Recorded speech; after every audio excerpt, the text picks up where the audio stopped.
Hola, ¿cómo estás? Espero que estés súper bien.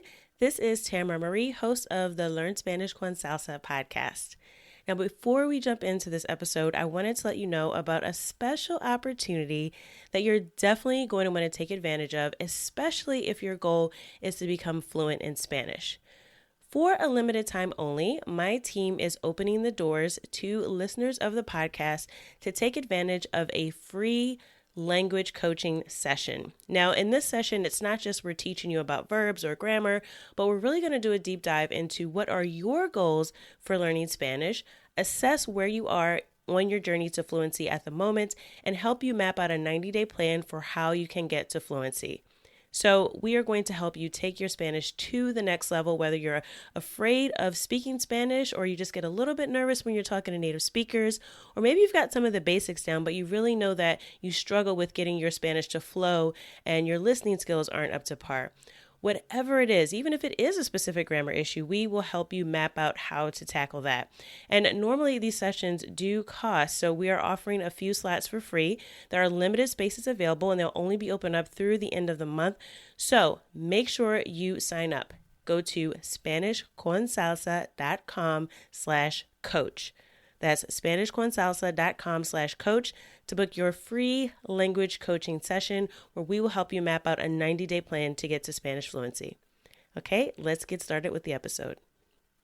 Have you ever wondered if you can use Chat GPT to learn Caribbean Spanish? Well, today we're going to dive into that question and really see if AI can help you get fluent in Spanish. Entonces, vamos a empezar. Let's get started.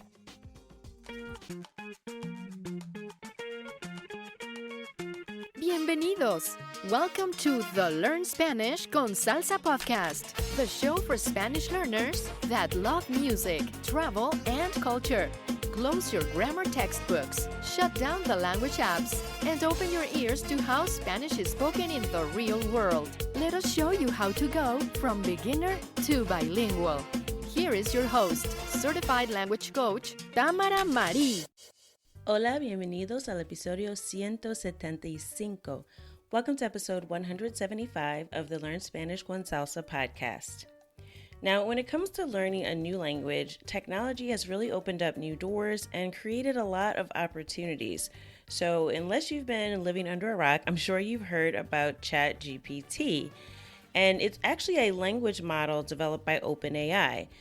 Now, my question is, can we actually rely on AI, specifically ChatGPT, to help us learn the unique nuances of Caribbean Spanish? So let's find out. Now, before we begin, I want to clarify exactly what is Caribbean Spanish. Now, the Caribbean region includes countries like Cuba, the Dominican Republic, Puerto Rico, and actually many others. So it goes beyond just those three islands, and we will be discussing that more in next week's podcast to dive deeper into all of the regions where Caribbean Spanish is spoken, and there might be some countries you weren't even thinking about. So we're going to dive into that in next week's episode. But each of these countries really does have its own unique dialects, accents, and different cultural nuances and history. So, and all of this influences the language that's spoken in these countries. Now, Caribbean Spanish, or Español Caribeño, is known by the melodic nature of which people speak. So you might notice there's a different rhythm to Caribbean Spanish. It's also influenced by African, indigenous, and European languages. So it's unique in that the history of the Caribbean plays a unique role in how the Spanish in that region is spoken and why there are differences from Spanish spoken in Europe or other parts of South America, as well as just some of the unique words that they have because they come from all of these different influences. So let's understand a little bit about exactly what is Chat GPT, because I'm sure you've heard about it, but you probably aren't sure exactly how it works. So Chat GPT, like I said, is powered by OpenAI, and it's a language model that's been trained on a huge amount of text from the internet. So that includes books, articles, websites. So it basically takes everything from this huge data set to generate human-like responses to text prompts. So that means you can type something in, or you can even use like a voice note feature, and you can do like speech to type, right? So it's almost like you're talking to Siri or, Google or whoever, right? But you can put in those text prompts, and it does actually mean that there's some potential there for language learning. And if you've been paying attention, a lot of the different software that's been created for language learning has started to use some of this technology. We have had like these chat bots for a while, but some of them are improving now because they're using AI, although I have to admit, none of them are actually perfect. So, but it is a good tool to get started, especially if you're still a little bit afraid of having conversations in real time with humans. So hopefully you'll get over that, but if this is where you're starting, it's a great tool. So Chat GPT, it actually uses artificial intelligence to generate responses that sound more human-like. So they're not going to be as robotic. They will have these nuances of language because it's really been trained off of all this text that it has taken in. So it also uses conversations as its data source. So that really does help it pick up some of the nuances of even spoken language, even though it provides it in a text form. Now, even with all of that massive data and all this great potential and everyone talking about AI and how it's going to change everything, can it effectively teach you Caribbean Spanish? Well, the answer is really both yes and no, and I'll explain. And I will also tell you a little bit about my experience with it because I did test it out just to kind of see, is it something that can help our community? And it does have some limitations. So I'll share with you some of my personal experience as well. Now, on the one hand, Chat GPT can really provide you with a wealth of information. So you can learn about vocabulary, grammar. You can even ask it specific questions about culture, even though it might be a little bit dated or it may not be accurate because, again, it's just pulling from the internet. So just like with anything, like when you go on social media, you might ask a question and you might get an answer that's incorrect, or you might get a conspiracy theory. I'm not sure that all those things have been filtered out very well. And again, I'll give some examples of how I experienced that. But you can ask it questions about specific words or phrases, and generally it provides accurate definitions and explanations. Now, this probably isn't more that you could get from, going to an online translator, but it's more of like just a different format because you can ask it questions, sort of like your stream of consciousness and how you're thinking about it. And it'll give you a more nuanced response than just the search results. And, sometimes it can also give you some explanation as long as that text exists somewhere on the interwebs. And that can be helpful, especially if you're a beginner that's just starting out on your language learning journey. But on the other hand, Chat GPT really does have some limitations. So while it can provide you with information, it may not be able to fully capture all of the nuances of the Caribbean dialect of Spanish. So there's specific slang, idiomatic expressions, local cultural context, all of those things come into play. And, Chat GPT, again, it's only using the data it has on the internet, so it might not be able to really give you all of that context.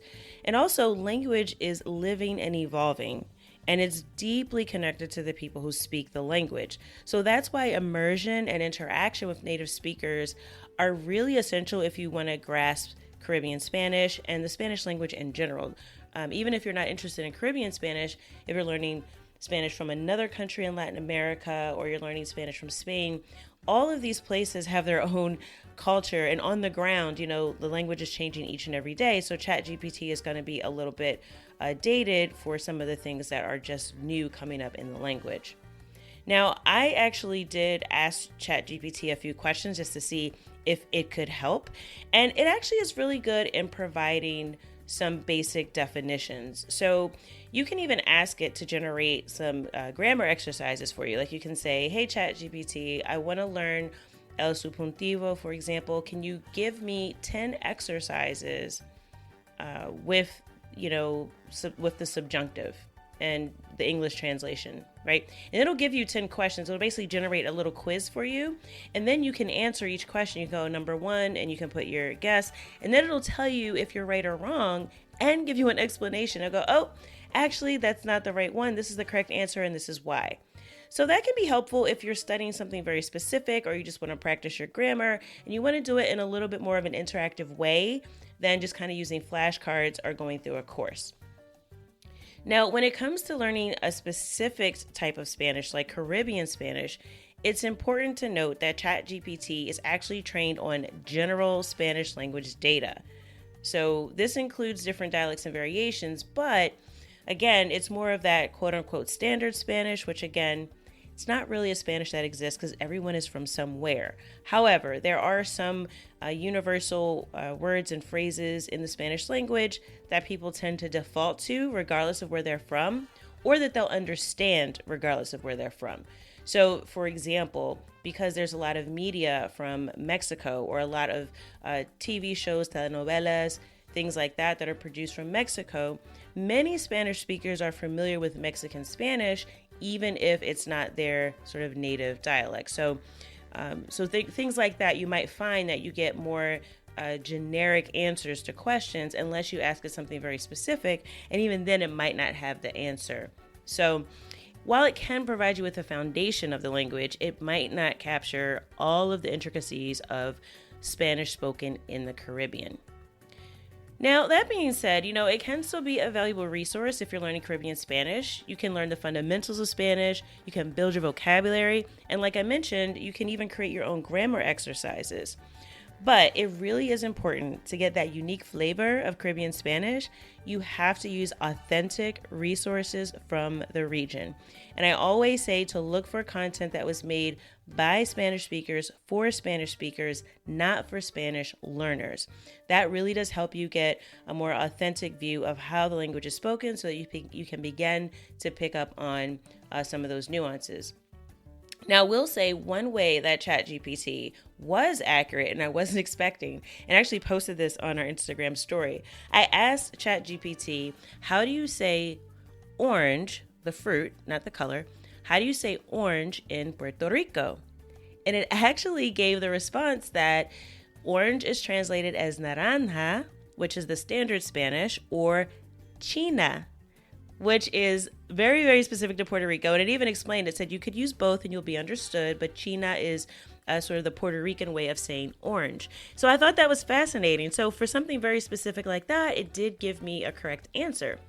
However, when I asked it, can you tell me the translation of the lyrics to this Mark Anthony song? It was horrendous. So I will say I was very disappointed with its ability to deal with anything related to song lyrics, which is mind-boggling because there are a lot of song lyrics on the internet. But when I asked it for a specific song, it actually gave me the lyrics to a different song. And it was so bad that it was mixing up verses. And I was like, whoa, this is from Vivir Mi Vida. And then it gave me the chorus from Tu Amor Me Hace Bien, and then another line from another song he did with a different artist. It was just a mess. And then it told me erroneously that the song was by Mark Anthony, but it was actually by a completely different artist, right? It was just an absolute nightmare when it came to anything related to song lyrics. So I would not rely on it for that. Please do not ask ChatGPT anything about learning Spanish with music. But if there's a specific phrase and you know what country you're interested in or what region, it might give you a better answer, especially if it's something pretty common. So what are some of the ways that we can incorporate ChatGPT into learning Spanish and Caribbean Spanish specifically? Well, first, ChatGPT will help you with vocabulary building. So you can expand your vocabulary, and it can provide you with accurate translations, even some synonyms, and you can ask it for example sentences. So for the example of China, even though it's a noun, so it's pretty basic, right, to use the word orange in a sentence. But if you're stuck and you're in a conversation, you could say, hey, ChatGPT, how might I use the word chévere, for example, in a sentence or in a conversation? You can even tell it to give you 5 examples. So it's not limited to just one. So you can be very creative. You can also ask it for different levels of formality. So hopefully with that, it'll get right the difference between tú and usted, and it'll help you differentiate some of that. Again, it's not perfect, but these are some things that you can begin to use as source material as you're trying to figure things out on your own, but hopefully you will complement that with speaking to a native speaker. So you have to keep in mind also that you will encounter some regional variations that are very specific to not only just the Caribbean, but to a specific country or even a city or region within the country. So it's always a good idea to cross-reference anything you learn from Chat GPT with reliable Caribbean Spanish resources like our website. So we do have several different lists of words and phrases and expressions with translations and examples on our website, CaribbeanSpanish101.com. So we actually have phrase books, bilingual dictionaries, and courses for Puerto Rico, Cuba, and the Dominican Republic on CaribbeanSpanish101.com. And those were all actually created by native Spanish speakers from the region, not by AI. So we know that they were created by real people, and that's sort of the benefit to having that ability to cross-reference with other resources and native speakers. Now, the second thing that ChatGPT can help you with is sentence structure and grammar. So ChatGPT really does excel at making well-structured sentences. So if you're confused about word order, you don't know, how should I say this? What word goes first? ChatGPT can help you sort that out if you just ask it to give you an example. And this can be immensely helpful and help you understand how sentences are constructed, and from those examples, you should be able to decipher the patterns and grammar rules. But again, be aware that certain patterns might differ with Caribbean Spanish. So for example, the word order in very informal Caribbean Spanish does not follow standard Spanish. A great example of this is ¿Cómo estás tú?, which is a very basic question, which means how are you? Now, generally in standard Spanish, that pronoun tú is placed at the end because that is the correct grammatical word order. However, there are instances where, again, in very informal Caribbean Spanish, you might hear someone say, ¿Cómo tú estás? And again, the S's usually aren't pronounced in very informal language in some places. So instead of saying, ¿Cómo tú estás?, it might sound like, ¿Cómo tú estás? So that's something that ChatGPT probably won't be able to help you with. So you won't be able to really get the nuances of that pronunciation and grammar, but you can get some sentence structure and some word patterns from ChatGPT. So it can be helpful. The last thing that you can use ChatGPT for in a very limited way is conversation. So ChatGPT actually provides text-based responses. So you can use the generated responses as prompts for future speaking practice. So for example, you can talk to ChatGPT in English or in Spanish. You can ask it to translate a phrase or a conversation for you. And then you can use those responses, tailor them to your speaking style and vocabulary, and use them in your next conversation with a native Spanish speaker. So that can be a great way to test out some ideas that you have before you're able to actually talk to a human, which is very important. And if you hadn't heard, this month we're actually giving away a free language coaching session with one of our certified language coaches. So if you want to practice conversation and be able to speak to native Spanish speakers from El Caribe, go to CaribbeanSpanish101.com. Click on books in the menu and decide which of our Caribbean Spanish ebooks you would like to purchase. I mentioned again, we have currently Puerto Rican Spanish, Cuban Spanish, and Dominican Spanish. We will be announcing a new country that we're adding at the end of the month. I'm very excited about that. But as long as you purchase one of the ebooks by June 30th, you will be eligible to win a free one-on-one session with a Spanish language coach, a certified coach from the Caribbean. Now, if you want to fast track your Spanish, you don't want to wait for this giveaway, and you really want to improve your conversation skills now, go to SpanishConSalsa.com/coach and schedule your initial language coaching session and test out some of that stuff that ChatGPT told you and find out from a real person, is it really correct? Okay? All right, so back to AI. So like I said, with any language learning tool, you have to use anything that you use like for technology as a complementary resource rather than your Bible or your sole source of information. And it's really important to expose yourself to authentic Caribbean Spanish, such as music, movies, podcasts, YouTubers, conversations with real native speakers, because engaging with the culture and immersing yourself in the language will provide you with the context that no AI tool can fully capture. After all, language is about connecting with real people. So at some point, this is a tool that you can use, but you are going to have to get to the point where you are comfortable talking to native Spanish speakers. You can also get valuable insights into some of the nuances that you can't learn from any tool, any course, whether it's AI or not. These cultural references and local expressions are probably not going to be captured outside of that real conversation with a real person. Now, you might be wondering, can Chat GPT actually help you create bad language habits? Like, is there any harm to using this? Now, like I said, it is a very advanced model. It's a language model. It's text-based, but it's not perfect. There's always a possibility that it will give you an incorrect or unnatural sounding response. So make sure you check it out with a native speaker. Do not just take Chat GPT as gospel. Remember, learning Spanish and really mastering it to fluency is an ongoing process. And it's important that you stay curious and open-minded. Try to use these new tools. And Chat GPT can be one of those tools in your language learning arsenal, but it should be used in conjunction with other resources like our podcast, CaribbeanSpanish101.com, talking to real people, listening to music, immersing yourself in the culture, traveling, doing everything you can to have a rich understanding of the Caribbean and the language that's spoken there. Now, that brings us to the end of today's episode. I hope you found this discussion about Chat GPT and how it can help you learn Caribbean Spanish helpful. And remember, technology can be a powerful ally on your language learning journey, but nothing can replace genuine human connection and cultural immersion.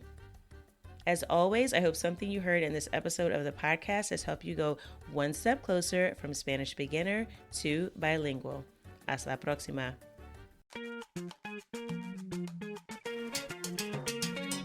Thank you for listening to the Learn Spanish con Salsa podcast at learnspanishconsalsa.com.